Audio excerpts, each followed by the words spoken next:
Mais uma vez, saudar você com a paz do nosso Senhor Jesus Cristo. Amém. O Senhor é poderoso, majestoso e bendito.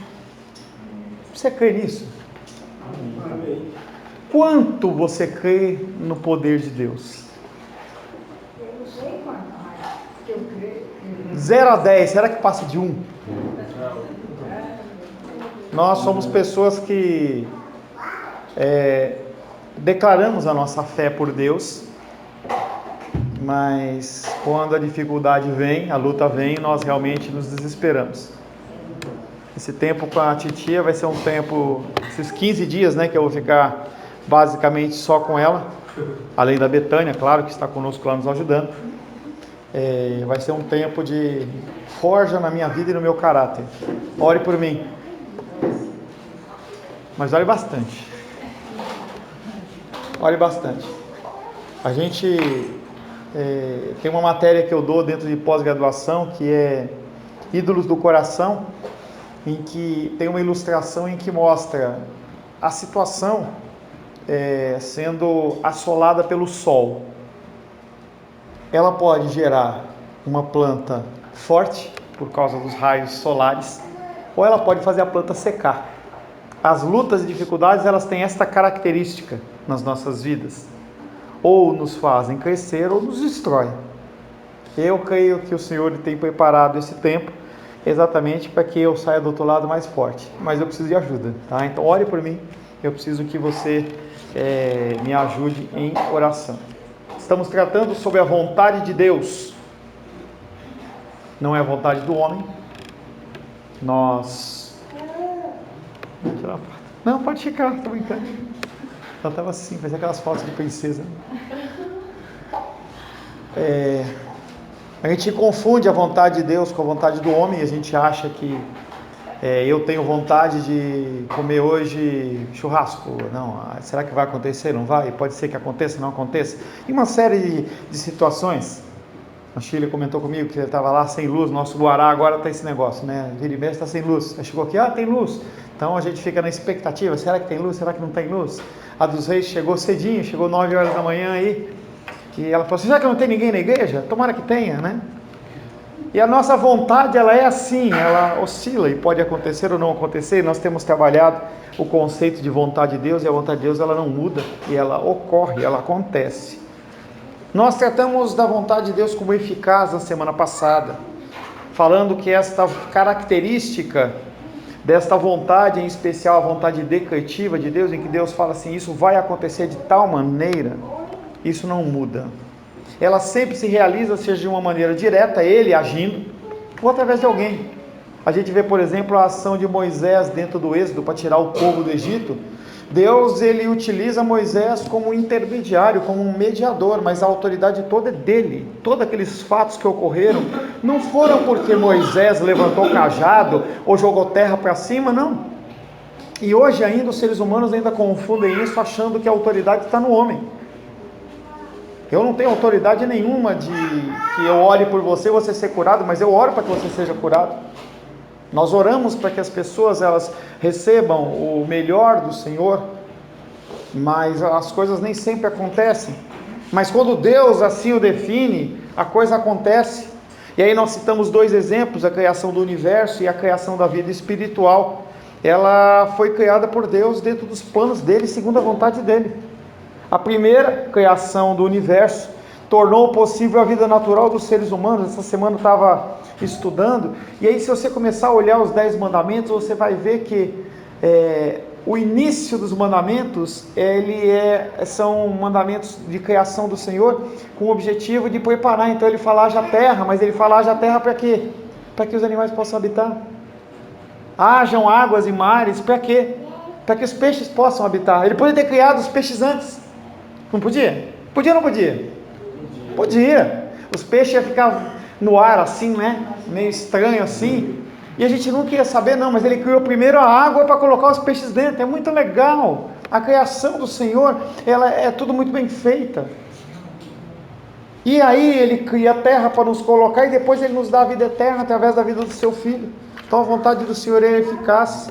Falamos também na semana passada que a vontade de Deus é nascida somente nele. Ela não é nascida na minha vontade, na minha oração, no meu desejo, na minha oferta, na minha ida para a igreja, na minha campanha, na minha ida para um monte, nem nada que você possa fazer. Você não cria a vontade de Deus. A vontade de Deus nasce nele. Ele tem os seus planos, Ele tem a sua vontade e o seu desejo, e assim se cumpre. Já falei para vocês uma palavra que é muito mal usada nos dias de hoje, mas é a que se refere melhor a Deus, é a condição de tirano ou déspota, em que a gente associa a Hitler, a gente associa a Mussolini, a Saddam Hussein, ao presidente lá da Venezuela, Maduro. Mas na verdade essa condição de Deus, de que Ele define, e Ele que faz, e ninguém pode interagir, é uma característica dele. Nada fora de Deus origina essa vontade, nada muda. A vontade é dele, Ele já tem essa vontade pronta. Suas ações têm motivos nascendo no seu próprio ser. Quando Ele age, não é porque você orou, e sim porque Ele quis fazer. Ele já tem determinado, Ele já tem planejado. Aí as pessoas perguntam, a gente trabalhou na semana passada isso, o conceito foi aqui orar. Eu oro por obediência. Deus manda que eu ore. E às vezes a nossa oração, ela se encaixa dentro da determinação do Senhor, como uma receita de bolo perfeita, e aquilo passa a acontecer não porque eu orei, mas também porque eu orei, porque Ele assim o quis. Falamos também que a vontade de Deus, ela é livre e soberana. Os maiores homens do mundo são considerados como pó perante Ele. A gente vê os homens se levantando, organizações, pessoas falando, e a gente vê que Deus continua soberano. Tem uma polêmica agora que está na internet, que é de um filme que a Netflix lançou, que eu não assisti, nem vou assistir, não vou perder meu tempo com isso, em que é uma sátira em relação à figura de Cristo, e fala que a primeira tentação de Cristo mostra a figura do ator, né, de Cristo na frente, com uma carinha assim meio, não de Jesus, né, e atrás um homossexual com a mãozinha assim, como se Jesus Cristo tivesse sido atraído por aquele homossexual. Não sei o enredo, nem quero saber, tá? As pessoas, elas se levantam e como se estivessem tripudiando Deus, como se Deus estivesse preocupado com isso. Você pode ficar chateado, eu posso ficar chateado se alguém não te cumprimentar, se alguém não falar parabéns para você. Olha, fulano não me deu oi, fulano não fez isso, não fez aquilo outro. Ai pastor, o senhor brinca tanto com a Raiane e não brinca comigo. Ai, eu estou triste. Deus não tem isso. Deus não tem isso. A vontade dele é livre e ela é soberana. Pastor, nessa questão das súplicas, orações que você estava falando, aí eu achei interessante um texto, acho que é Paulo, aí ele falando para orar, súplicas, orações, intercessões. São tipos de orações. Pelos reis e autoridades, para teres vida mansa e tranquila. Aí eu fiquei pensando, né? Então assim, pela minha interpretação, então era para a gente, ou em outros lugares, o povo, onde o povo de Deus está, fazendo isso, orando por essas autoridades, a gente ter uma vida mansa e tranquila. Mas o que a gente vê no Brasil está uma desordem, né? Porque o povo não ora. Entendeu? Então, o ideal de Deus fazendo isso, o povo, nesse versículo falando, para ter vida mansa e tranquila. E essa outra coisa que você falou de que escarnecer de Deus, né? Acho que em Salmos que fala que Deus escarnece dos escarnecedores. Ele não está nem aí dar risada. Ele dá risada, entendeu? É como uma pulga. Pulga não, a pulga morde e dói. Mas é como uma formiga andando no chão em relação a você, ela não tem feito nenhum. Nada. Absolutamente nada. Distinções aplicadas à vontade de Deus.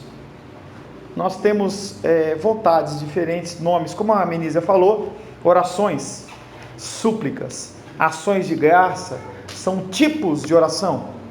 Ações de graça você está agradecendo, súplicas você está pedindo a Deus por algo emergencial na sua vida, e que se Deus não agir, já era.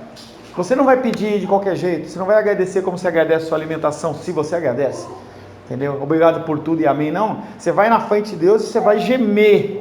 Isso é uma súplica. Também tem a vontade do Senhor. Temos duas vontades que nós já estamos tratando a respeito delas. Uma delas é a vontade decretiva. Ele dá um decreto. é assim. Vai acontecer desta maneira, nesse dia. Ontem eu estava na casa de um amigo, eu e Rosângela, e eu falava com ele assim, algumas pessoas de vocês já ouviram isso, que eu vou falar. Será que João Batista, naquele dia que Jesus Cristo foi para ser batizado, antes de Mateus capítulo 4, em que ele foi tentado pelo deserto, será que João Batista ele podia ter tido dor de barriga? Jesus Cristo chegava lá para ser batizado, cadê João Batista? Não veio hoje. Hoje ele tirou folga. Hoje ele está com dor de barriga. Hoje ele foi pescar com o pai dele. Deus decretou aquele dia, é o dia em que ele vai ser batizado. E muitas outras situações na Bíblia. E nós falamos também da vontade preceptiva ou vontade moral de Deus, que basicamente é 10 mandamentos e as ordenanças dos evangelhos, em que o Senhor ele nos dá regras e normas, como o que a menina citou uma: ore pelos governantes, ore pelos reis, para que você tenha uma vida tranquila, mansa. Vamos nos 10 mandamentos: honra pai e mãe, para que você tenha uma vida longa. A regra, e você tem uma liberdade de cumprir ou não cumprir esta regra. Se você não honra pai e mãe, e ele fala que para honrar tem que ter uma vida longa, você vai ter uma vida longa, e você não honra, você vai ter uma vida curta. Se você tem ordenança para você orar pelos governantes, independente se você é PT, se você é Bolsonaro, se você é mamãe falei, sei lá quem quer que seja, Deus fala, ore, e aí você vai ter uma vida mansa. Você não ora, você vai ter uma vida atribulada. Então a vontade moral de Deus basicamente é essa.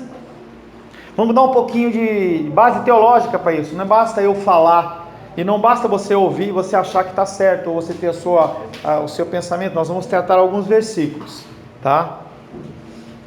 Embora estas duas expressões não estejam literalmente colocadas nas Escrituras, você não vai encontrar o termo vontade decretiva de Deus, vontade preceptiva de Deus. Nós podemos deduzir muito fácil a partir de alguns textos.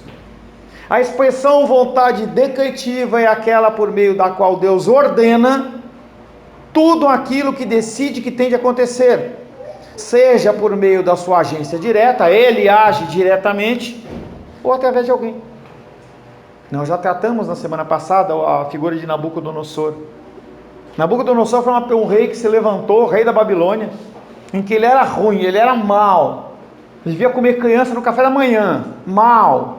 Se você começar a olhar os relatos daquela época, o que eles faziam não era que nem os índios que escalpelavam, não. Os caras tiravam a pele das pessoas. Como é isso? Não tenho a mínima ideia.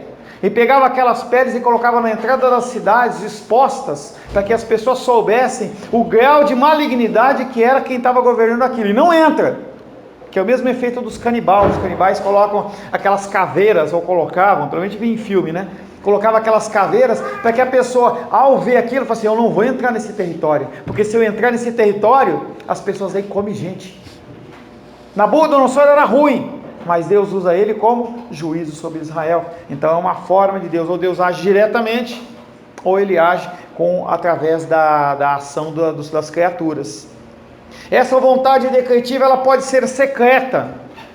Algo que a irmã dos reis me questionou no domingo passado pela manhã e falou assim, pastor, mas... Eu falei, não, tem coisas que o Senhor fala, ou melhor, que ele fala, que é secreto e a gente não sabe.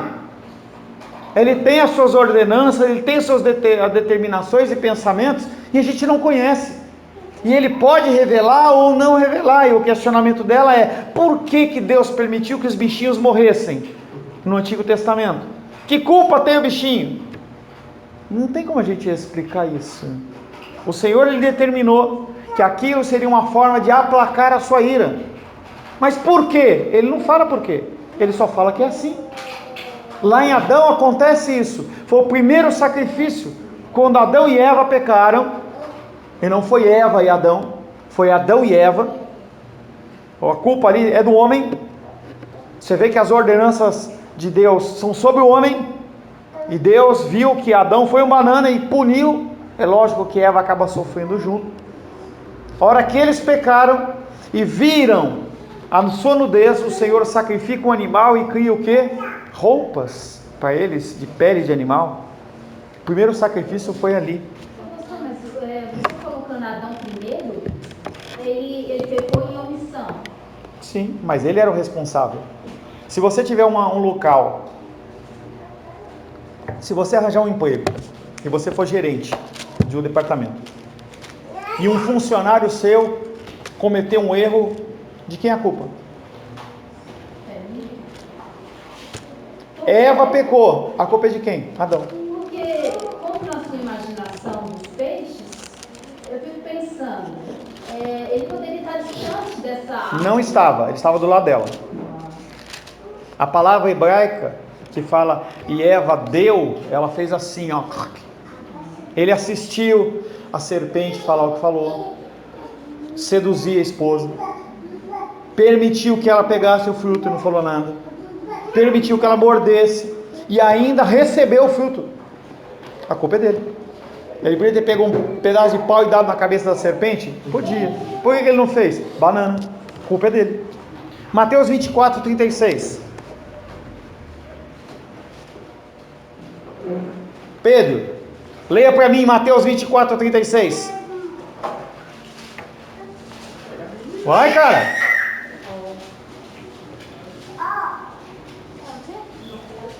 Mateus 24, 36. Ajuda ele, Wallace, por gentileza, para ir rápido. Vontade secreta de Deus.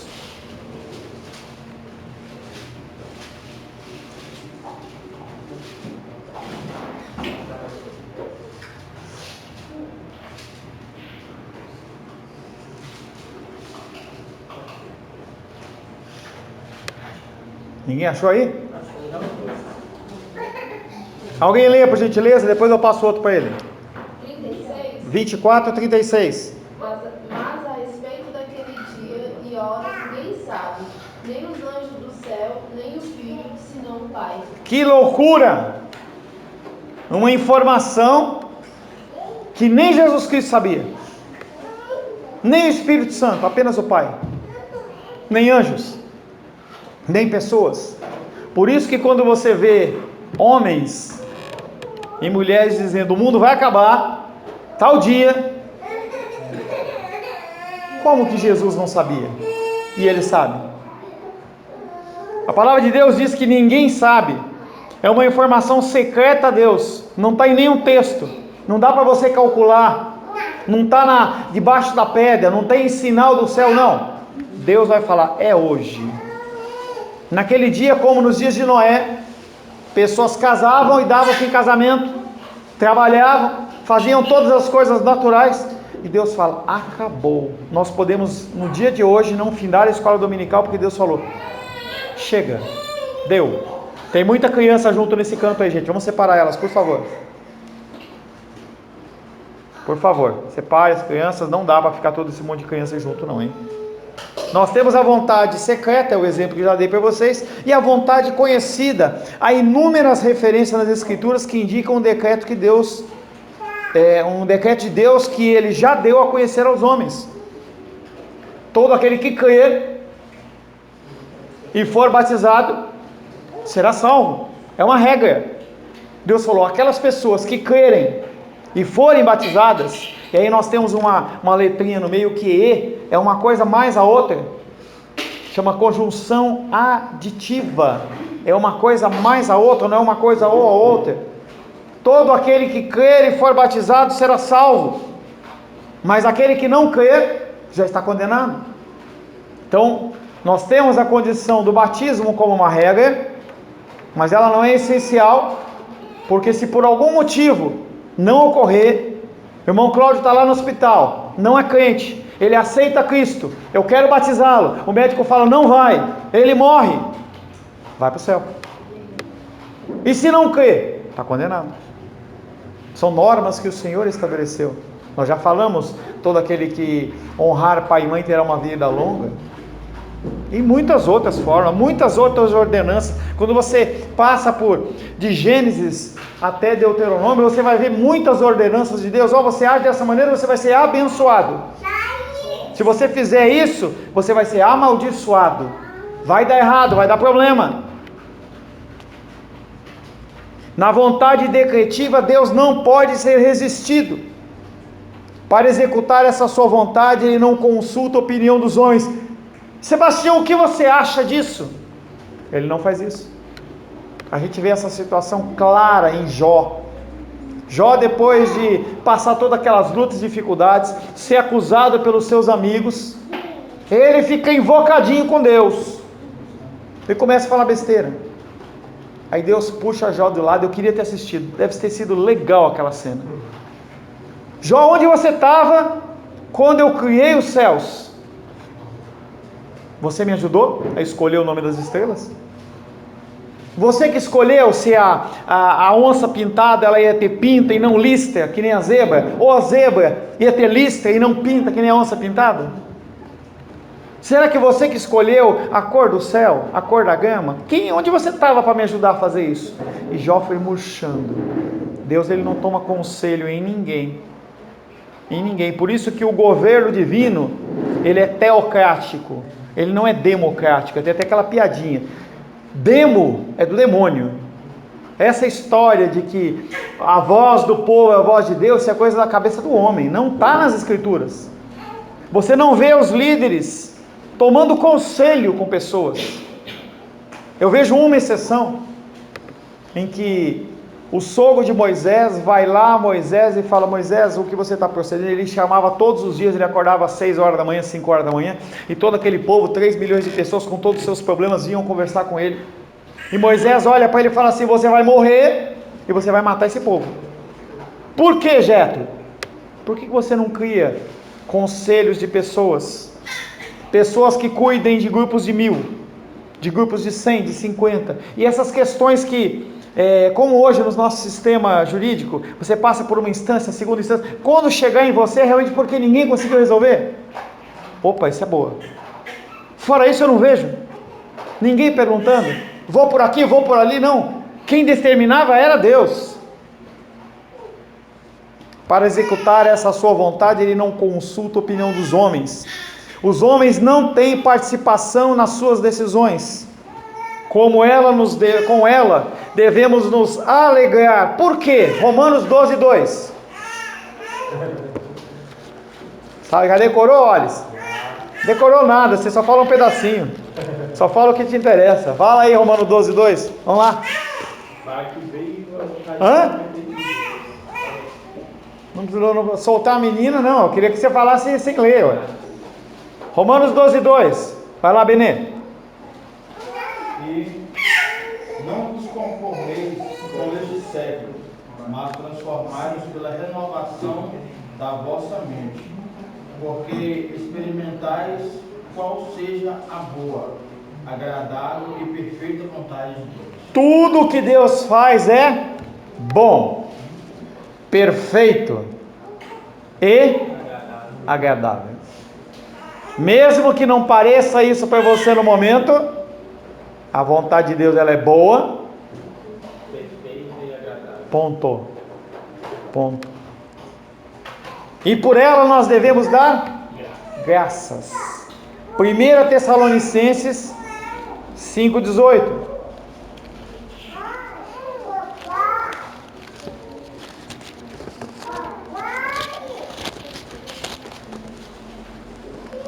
Em tudo dai graças, porque esta é a vontade de Deus em Cristo para convosco.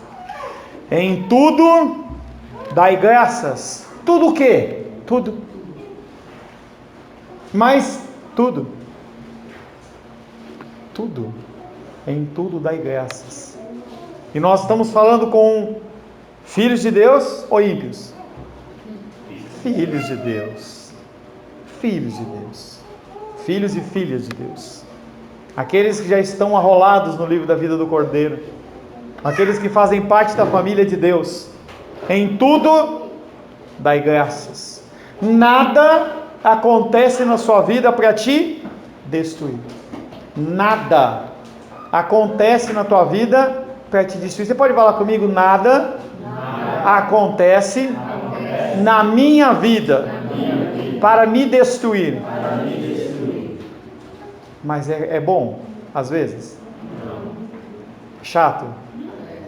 arde, dói, incomoda, você se ira, se revolta, dá murro na parede, xinga. Não, crente não xinga. Crente xinga. Não devia, mas xinga.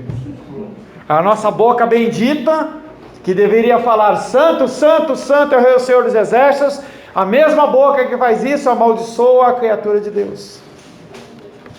Eu vejo, assim, nessa questão que você falou que nada pode nos destruir, porque a gente, no momento do calor, da aprovação, né, a gente acha que vai sucumbir mesmo e não vai aguentar mais. Por quê? Porque a gente não acredita em Deus. Mas eu vejo umas referências que a gente pode se mirar, assim, né, que é Abacuque, Davi... Isso tem toneladas de referências. Eu tenho visto, assim, Abacuque, Davi, Paulo, então assim, Moisés, que a alegria deles não estava no que vinha das mãos de Deus, então assim, era a própria presença de Deus, então se estivesse passando dor, estivesse passando o que for, mas eles estavam alegres. Nem sempre. A própria presença de Deus. Nem sempre. Por que Moisés deu uma pancada na rocha, se ele estava sempre desse jeito? Não estava, Menízia. Tem momentos que nós estamos bem, tem momentos que nós não estamos ruim. Naquele momento em que ele bateu, em que Deus fala para a rocha que a água vai dar água, ele bateu com aquele cajado na rocha, porque ele queria ter batido na cara de Deus, não bateu porque não dava. Davi, mesma coisa. Moisés, mesma coisa. Todos esses homens. Paulo, o que eu quero fazer eu não consigo. Ele briga com o João Marcos vai pedir desculpa, ele não quero ver sua cara, vai embora. Apóstolo Paulo. Mas eu falo assim, que esses, assim, eu citei como outros que você falou que existem na palavra de Deus, com o tempo das provações, como Paulo na prisão, que ele tinha acabado de levar uma surra assim terrível, ele não ficou igual os outros presos, ele começou a cantar e celebrar, né? E acho que é ele mesmo que fala, alegrai-vos na esperança, alegrai-vos sempre. Sim, então, assim, mas ele está falando algo, não é que ele vive, ele tenta viver, ele está num plano melhor que a gente, digamos assim, mas ele também tinha as dificuldades dele. Eu só falo assim, eu só falo assim, que com essas experiências que vai passando, essas provações que vai te fazendo forte, você vai aprendendo a se alegrar, sim, a cantar mesmo em meio à dor. Aí você está no meio, você está forte, aí acontece alguma coisinha, alguém pisa no seu dedo, você explode. É complicado. Mas sim, a nossa luta, ela transforma-se em perseverança, e a nossa perseverança, ela nos traz esperança. Esse ciclo é um ciclo de crescimento, é o ciclo da santificação progressiva, em que nós crescemos, mas não quer dizer que nós não caímos mais. Então nós falamos sobre a vontade decretiva, nós vamos falar um pouco sobre a vontade preceptiva ou vontade moral, que é a regra de vida que Deus tem apontado para as suas criaturas, indicando os deveres que elas têm que cumprir ou que Ele impõe sobre elas. Esta vontade está revelada na lei e no Evangelho. Você já leu o Antigo Testamento? Não. Você já leu o Novo Testamento? Não. Você não vai saber nunca a vontade de Deus, porque você não lê. Você não quer ler. Não quer ler. Se você quisesse ler, se você visse aquilo como importante e urgente, você se dedicava e você lia. Não há como você conhecer a vontade moral de Deus sem você se dedicar no estudo das Escrituras. Não há outra forma. Não dá para você colocar um pendrive na sua cabeça, não dá para você engolir uma pílula, nada. É você usar tempo. É tempo, tempo, tempo. Esta vontade preceptiva ou moral é a norma de conduta estabelecida por Deus para todas as suas criaturas, sejam elas crentes ou não. A ordenança de Deus não é só para crente, é para crente e não crente. Mas quem que consegue cumprir pelo menos parte dela através do Espírito Santo? Os crentes.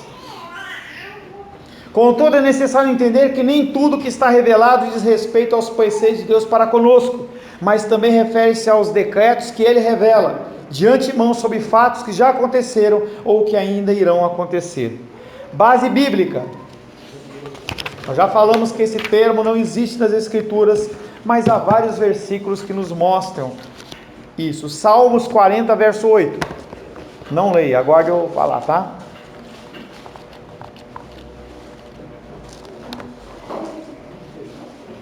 Salmos 48. 7, 8. Felipe. Auxiliador, tá? Então eu disse: eis que estou no rolo do livro, eis aqui estou, no rolo do livro está escrito ao meu respeito. Guarda-me fazer a Não. tua agrada-me fazer a tua vontade. Ó Deus meu, dentro do meu coração está a tua lei. Vai lá em Hebreus capítulo 10. Versos 5, 6 e 7. Hebreus capítulo 10, versos 5, 6 e 7.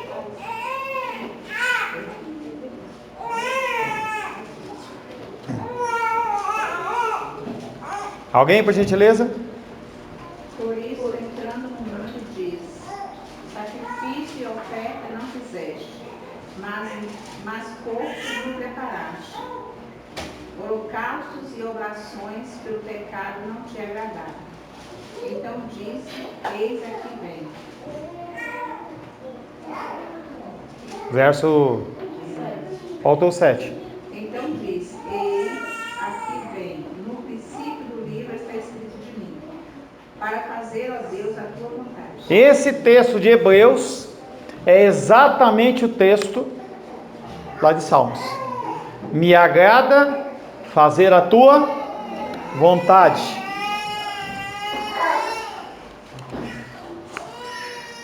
Cristo tinha por meta fazer o que estava escrito para ele como regra de vida. Esta vontade sempre está relacionada com a obediência à lei. Lá em Salmos há uma ordenança e Jesus Cristo vem fazendo o quê? Cumprindo esta ordenança. É tudo que nós estamos trabalhando no Evangelho de João. Jesus Cristo sendo obediente. O que você tem que fazer? Obedecer. Nós já falamos. Cristo fez o sacrifício. Sobra para você a obediência. Não uma obediência cega. Deus não pede para você obediência cega. Ele quer que você leia as Escrituras, medite nas Escrituras, entenda as Escrituras e assim obedeça. Deus quer que você entenda. Ele não quer que, o pastor Paulo está mandando agora, todo homem tem que vir de vermelho. Se não vier de vermelho, vai para o inferno. Não, por quê? Eu não sou o santo de Israel, em que a pessoa fala assim, ungido. Não, todos nós somos ungidos do Senhor. Ungido quer dizer separado. Tudo que eu falo, você tem que olhar, está nas Escrituras? Pastor, eu não concordo com isso. Eu acho que é assim, eu acho que é assado. Tudo bem, não tem problema. O Senhor Jesus Cristo, Ele tinha prazer em fazer a vontade de Deus. 2 Crônicas...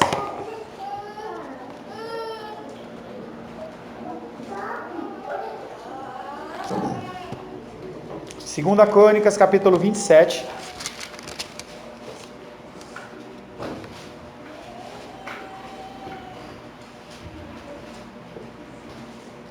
Vinte e sete, 6. Shirley, por gentileza. Pode ler?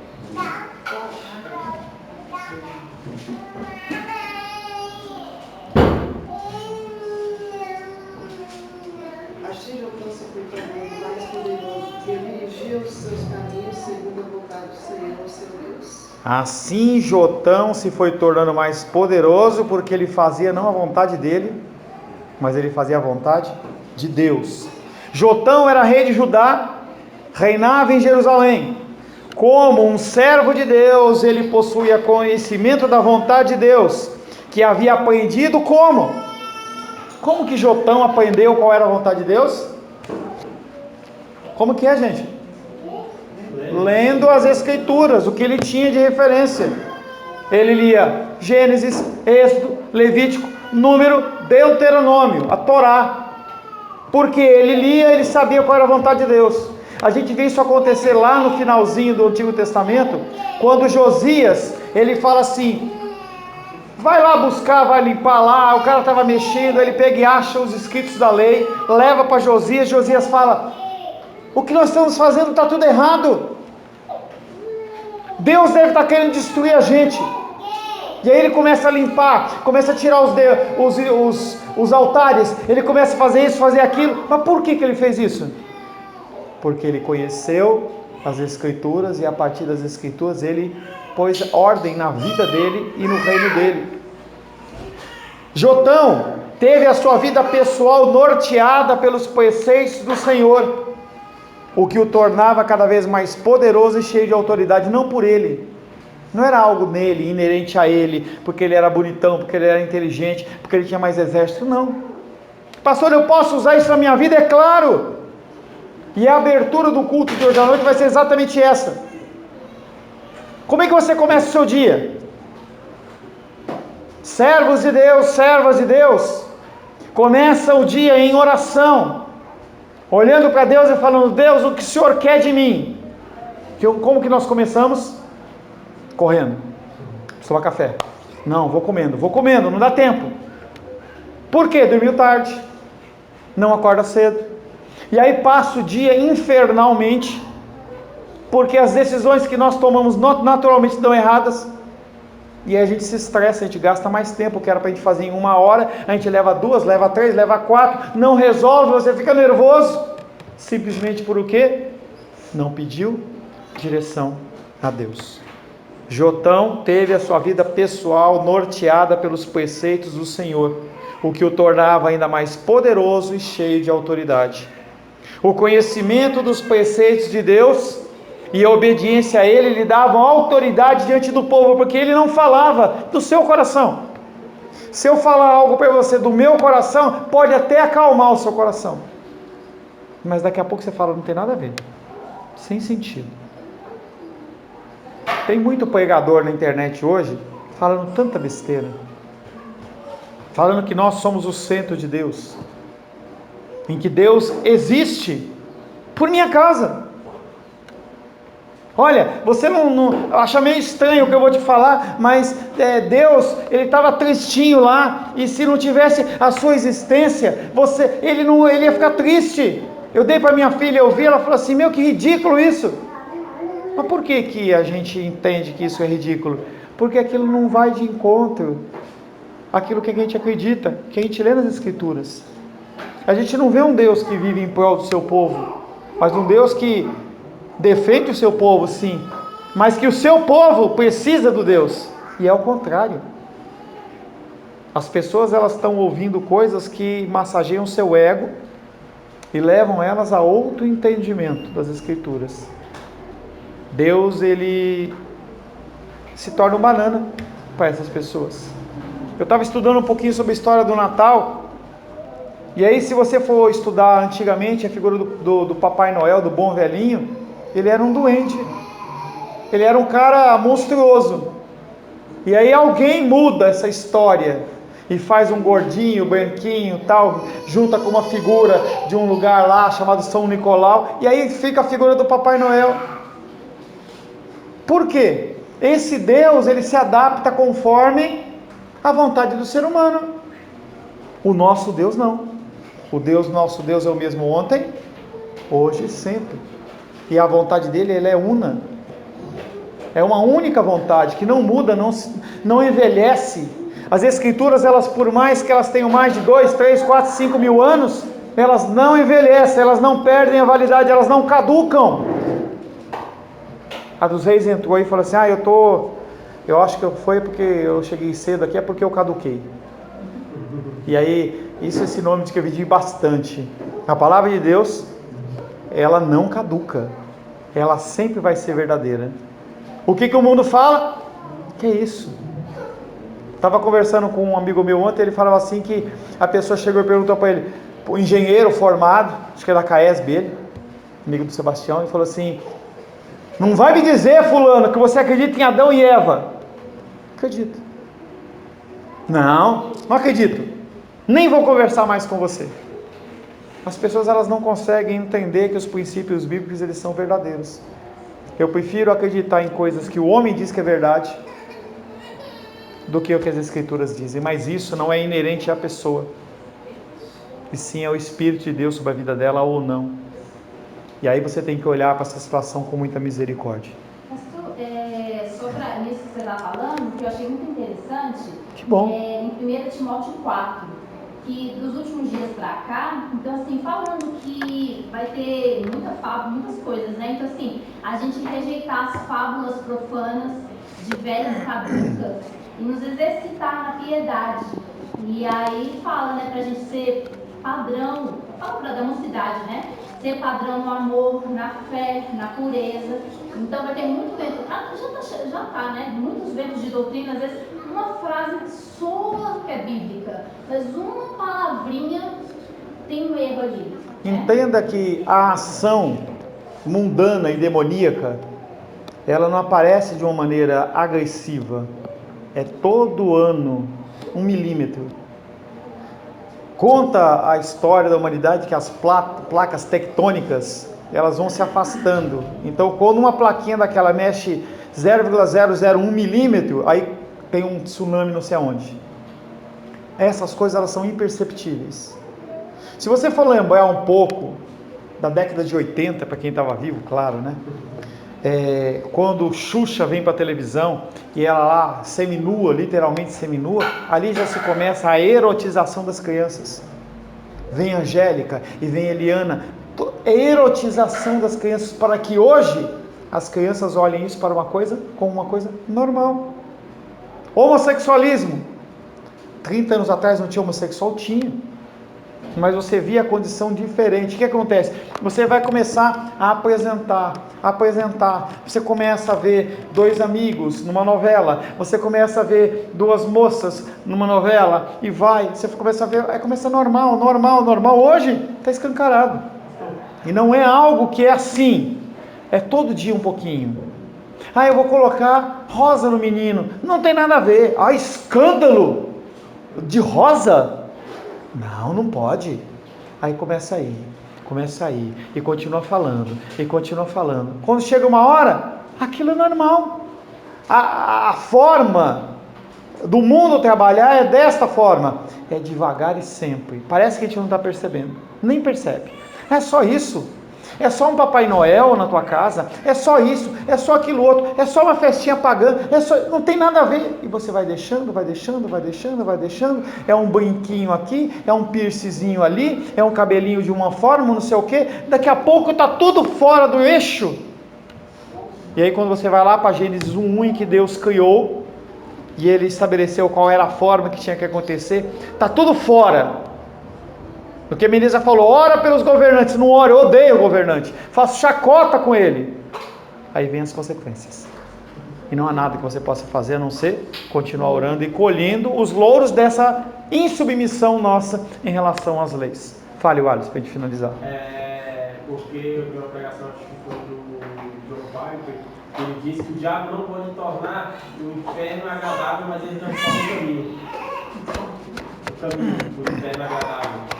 Não pode transformar o inferno em algo agradável, mas ele transforma o caminho até lá agradável. Será que o inferno vai ser algo desagradável? Para nós sim. Para mim não, que nossa, está amarrado. Conversa essa de nós, não entendeu? Será que para o ser humano ímpio ele vai se desagradar do inferno? Porque a gente tem aquela visão, pode ser que não, pode ser que seja um lugar em que ele esteja tendo as suas necessidades, seus desejos satisfeitos ou frustrados, e aí você multiplica a sua vida hoje como uma vida eterna. Será que a gente suporta? Uma vez eu vi uma frase falando que pior do que o inferno que vai ser, que você vai viver a eternidade sem Deus. Na verdade você vai estar com Deus, só não vai estar com Ele do seu lado, porque o inferno é uma manifestação da glória de Deus. Essa frase está incorreta, tá? Inferno não é uma vida sem Deus, é uma vida sem o amor de Deus, com a rejeição de Deus plena, total e completa. O inferno não vai ser regido pelo Satanás e seus demônios, e sim pela ira de Deus, a manifestação da ira de Deus. Senhor, em nome de Jesus, agradecemos a Ti por esse primeiro tempo em que meditamos sobre a Tua vontade que é boa, perfeita e agradável, mas que muitas vezes não nos é agradável aos nossos olhos e aos nossos ouvidos. Pedimos que o Senhor nos ensine a nos submeter mais e mais para a glória, honra e louvor do Teu nome, em nome de Jesus. Amém.